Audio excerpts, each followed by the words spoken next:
22절 내가 주의 교훈들을 지켜 싸우니 비방과 멸시를 내게서 떠나게 하소서. 시인은 주의 교훈들을 지키기 위해서 애썼습니다. 우리가 어떤 것을 소유하기 위해서 애쓰는 것처럼, 돈을 벌기 위해서 애쓰는 것처럼 오늘 시인은 삶의 자리에서 말씀 지키기를 사모했어요. 편안한 자리가 아니에요. 지금 누군가 막 비방합니다. 비난합니다. 그때 에라 모르겠다가 아니라 그럴수록 하나님께 더 가까이 나갔다는 거예요. 하나님 자녀답게 살기를 사모했다는 겁니다. 하지만 그럴수록 돌아오는 것은 비방과 멸시였습니다. 자, 그때 시인은 내가 주의 교훈을 지켜 싸우니 비방과 멸시를 내게서 떠나게 하소서. 이 말씀 속에서 비방과 멸시를 내게서 떠나게 하소서의 간구는 세상 사람들로부터 받는 비난과 멸시가 두려워서가 아니라 혹시라도 이 일을 통해서 나 때문에 하나님의 이름이 모독당할 것을 두려워했기 때문입니다. 내가 받는 비난이 두려운 게 아니라 나의 그 비난을 통해서 하나님의 영광이 가리울까 봐 하나님 이 비난을 떠나게 해 주십시오. 그렇게 간청했던 것입니다.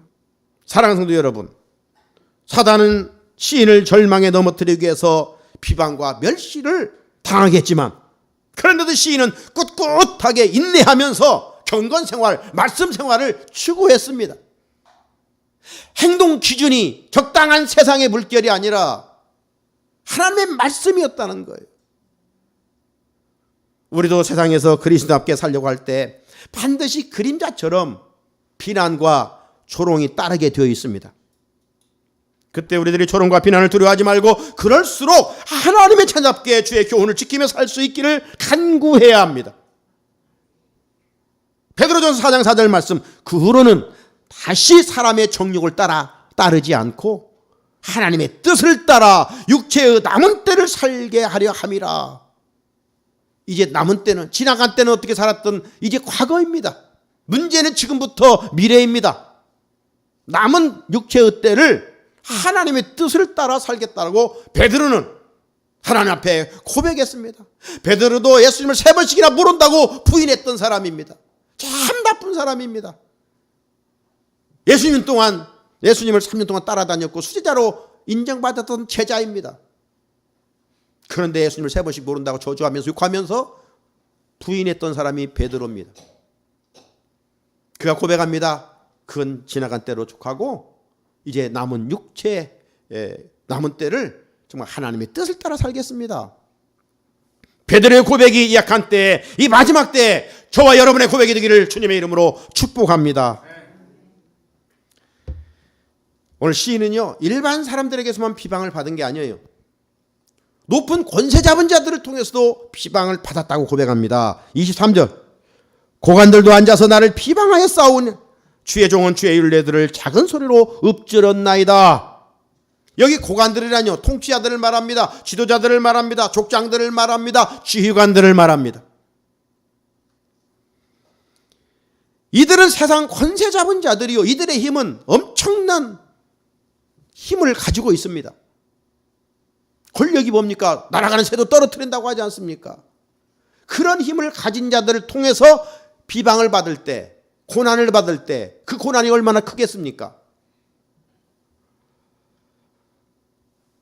이들의 비방은 이웃 사람들의 비방과는 질적으로 다르고요, 무게가 다릅니다. 왜? 그 고관들의 비방은 조직적이고 체계적이기 때문입니다. 강한 힘을 동반한 핍박입니다. 여러분, 이럴 때 두 가지로 반응이 나타나요. 하나는 고난이 두려워서 말씀대로 사는 것을 포기하는 사람들이 있고, 또 하나는 그럴수록 하나님의 말씀을 더 붙드는 사람들이 있어요. 하나님을 두려워하기 때문에. 우리는 세상을 두려워하는 자가 아니라 하나님을 두려워하는 자들이 되어야 돼요. 오늘 시인은 세상 권력자들 앞에서 비굴하게 행동하지 않기를 기도했습니다. 믿음을 끝까지 지키며 저들의 비방을 감당하기로 작정했습니다. 이런 조롱과 핍박은 시인이 살던 시대로 끝나는 것이 아니라 21세기 오늘 우리가 살고 있는 현 주소 현장 속에서도 계속 이어지고 있습니다. 우리가 예수 믿고 말씀대로 살려고 하면 가까운 사람들, 가족들의 비방도, 믿지 않은 가족들의 비방도 있어요. 이렇게 좋은 날 들러 나가지 뭘 교회를 가냐. 하지만 더 큰 비방은 뭡니까? 권력으로부터 오는 비방입니다.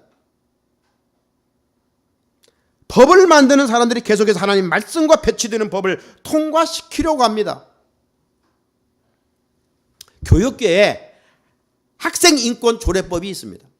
학생인권조례법. 이 법은요, 학교에서 학생들이 한 인간으로서 당연히 누려야 할 기본적인 권리를 보장할 수 있도록 하는 조례입니다. 그래서 체벌을 금하고 차별을 금지하는 내용을 담고 있어요. 자, 그래 여기까지만 하면 참 좋은 법이죠. 뭐 인권이다, 차별 금지다 하니까 참 좋은 법처럼 들립니다. 그런데 좀 더 깊이 들여다보면 독소조항이 있어요. 이 법조항에는요, 성적 지향, 성별 정체성, 차별 금지로 근거로 하여 지극히 해로운 것들이 참 많이 담고 있어요. 그래서 학생들에게 동성애를 가르치고 성전환을 가르치고 조기 성행위를 가르치고 낙태를 해도 된다라고 가르칩니다. 그런 조항들이 담고 있어요. 비윤리적인 성행위들과 생명 침해 행위를 정당화시키고 있는 것이 학생인권조례법입니다. 따라서 이 법을 통해 양심과 신앙, 표현과 학문의 자유를 침해하는 성혁명 독재를 실현하려고 하고 있어요. 이런 법들은 어린 학생들에게 해로운 행위들입니다. 분별력이 부족한 학생들에게 이런 행위들이 많이 나면 어떻게 될까요? 학생들은 육체적으로, 정신적으로 무너지고 건강한 가정과 우리 사회와 국가도 무너지는 결과를 초래할 수밖에 없지 않겠습니까? 이런 악법들은 하나님의 말씀을 역행하는 짓입니다. 이런 오늘의 현실에서 우리 그리스도인들이 말씀대로 살려고 하면 당연히 많은 비난과 고난이 따를 수밖에 없겠지요. 또 하나 언젠가도 말씀드렸지, 포괄적 차별금지법을 통과시키려고 적지 않은 국회의원들이 매년 발의를 하고 있어요. 국회의원들 중에도 아직 신앙인들도 많고 양심적인 국회의원들이 있기 때문에 그건 아니야 라고 해서 통과시키지를 못하고 있지. 그래서 적지 않은 또 국회의원들이 이 포괄차별금지법을 통과시키려고 매년 발의를 하고 있어요. 현재요, 법에 차별금지법이 있습니다. 차별금지법이 있어요. 이 법은요, 우리나라 국민이라면 누구나 차별받아서는 안 된다는 거예요. 성경의 말씀과 맥을 같이 하는 것이죠. 차별하면 안 되죠. 장애인이라고 차별하면 안 되죠. 못 배웠다고 차별하면 안 되죠. 가난하다고 차별하면 안 되죠. 죄인이라고 해서 인권이 차별당하면 안 되죠. 차별은 성경은 죄라고 분명히 말씀합니다. 야고보서 2장 9절에 만일 너희가 사람을 차별하여 대하면 죄를 짓는 것이니 율법이 너희를 범법자로 정죄하리라. 여러분은 교회 공동체 안에서 내 마음이 싫다고 누구를 차별한다면 그건 하나님 보실 때 죄예요. 감정이 있어서 늘 잠깐 미워할 수 있지만 그걸 가지고 사람을 차별한다든가 담을 쌓는다면 그건 하나님 보시기에 악한 죄예요. 차별하면 안 돼요. 문제는 어디가 있어요? 포괄적 차별금지법이에요. 지금 차별금지법이 있는데 포괄적 차별금지법을 만들려고 그래요. 이 법조항은요, 성경 말씀과 배치되는 독소조항이 많이 있어요. 이 법조항에는 동성애를 비롯해서 종교적인 침해를 담고 있습니다. 그래서 이 법이 통과되잖아요. 동성애자들이 와서 교회 목사에게 주례봐 주십시오. 이러는 거예요. 지금 미국에서는 그러는 거예요. 주마다 다 다르지만. 그래서 목사가 나는 할 수 없다 하면 고발을 하게 돼요. 고발하면 차별으로 잡혀가는 거예요. 벌금 내는 거예요. 이게 포괄적 차별금지법입니다. 우리나라가 이런 법을 지금 통과시키려고 하고 있어요. 그리고 예수만 믿어야 구원을 얻는다. 강단에서 이렇게 설교했는데 누가 가서 고소하면 그것이 차별이에요. 왜 예수만 믿어야 되느냐? 이런 것이 이제 현실화되는 거예요. 이게 포괄차별금지법이에요. 그러니까 소수로부터 다수가 역차별을 받는 악법입니다. 네? 여러분, 누가 거짓말했어요? 나쁜 도둑질했어요? 도둑질했습니다. 이러면 차별했다는 거예요. 도둑놈을 도둑놈이라고 말하면 그거 지극히 정상 아니에요? 그런데 그걸 차별이라는 거예요. 얼마나 모순이 많은 법입니까? 그래서 기독교를 비롯해서 양심이 있는 사람들이 이 악법을 반대하고 있는 거예요. 사랑하는 성도 여러분, 세상은 갈수록 말씀과 반대되는 법들이 만들어지는 이런 상황입니다. 이런 상황과 환경 속에서 우리는 믿음 생활을 해야 돼요. 그렇게 세상 사람들을 도는 비방과 비난은 점점 더 거셀 것입니다. 이런 상황에서 우리가 말씀의 생기로 살아나고 회복되지 아니하면 가나안 땅에 들어갔던 이스라엘 백성들처럼 적당하게 세상 문화와 타협하여 살아갈 수밖에 없는 것이죠. 그리스도인의 정체성을 상실하게 되는 거다 이 말이죠. 그냥 주일날 좋은 교회로 왔다 갔다 할 뿐입니다. 오늘 우리는 시인처럼 하나님 앞에서 결단해야 됩니다. 세상 권력자들이 비방할지라도 어떤 악법이 있을지라도 하나님, 내가 인생 나가는 길 속에서 하나님 말씀만 붙들고 살겠습니다. 말씀대로 순종하며 살겠습니다. 저는 연약합니다. 하나님이 도와주시지 아니고 성령이 나를 붙들어 주시지 않으면 나는 순종할 수 없습니다. 주여, 나는 이만큼 연약합니다. 하나님 나를 붙들어 주셔서 악법은 이면하고 진리의 법을 사수할 수 있게 주십시오. 시인은 고관들의 비방을 어떻게 이겼다고 고백하고 있습니까? 아무리 우리가 그렇게 세상 물결을 따라 살지 않겠다라고 마음으로만 작정할지라도 영적인 에너지가 공급되지 아니하면, 여러분, 앉아있는 사람이 힘이 없어 밥을 먹지 못하고 앉아있기만 하고 일어서야지 하면 일어섭니까?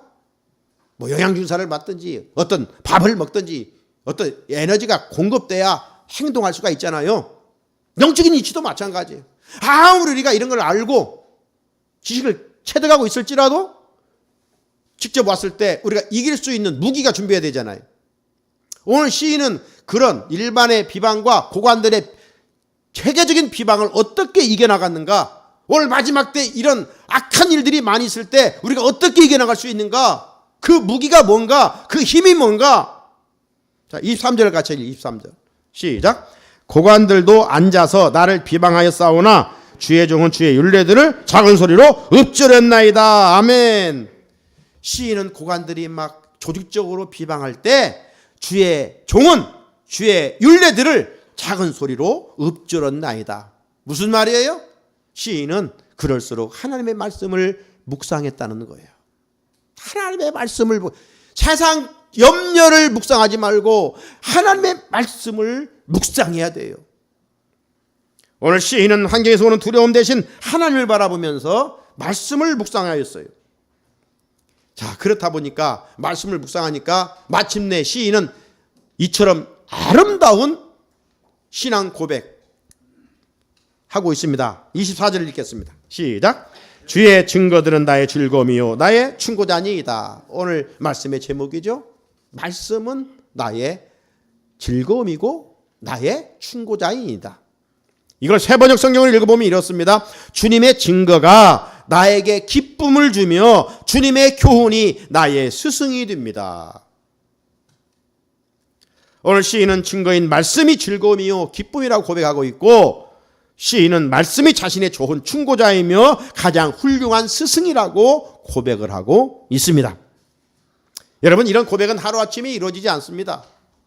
삶의 자리에서 힘든 시간이 찾아오고 마귀의 유혹이 끊임없이 찾아오고 본능대로 살고 싶은 강한 욕구가 있고 보이는 것을 추구하며 살고 싶어질 때 시인은 말씀을 반복해 묵상했다는 거예요. 자, 묵상의 결과 말씀의 능력이 시인에게 임함으로 마귀의 덫으로부터 걸리지 않았다는 것입니다.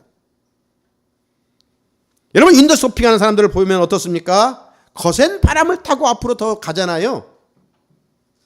인도 쇼핑하는 사람들에게 바람은 좋은 거예요. 강할수록 더 힘을 얻는 거 아니겠어요?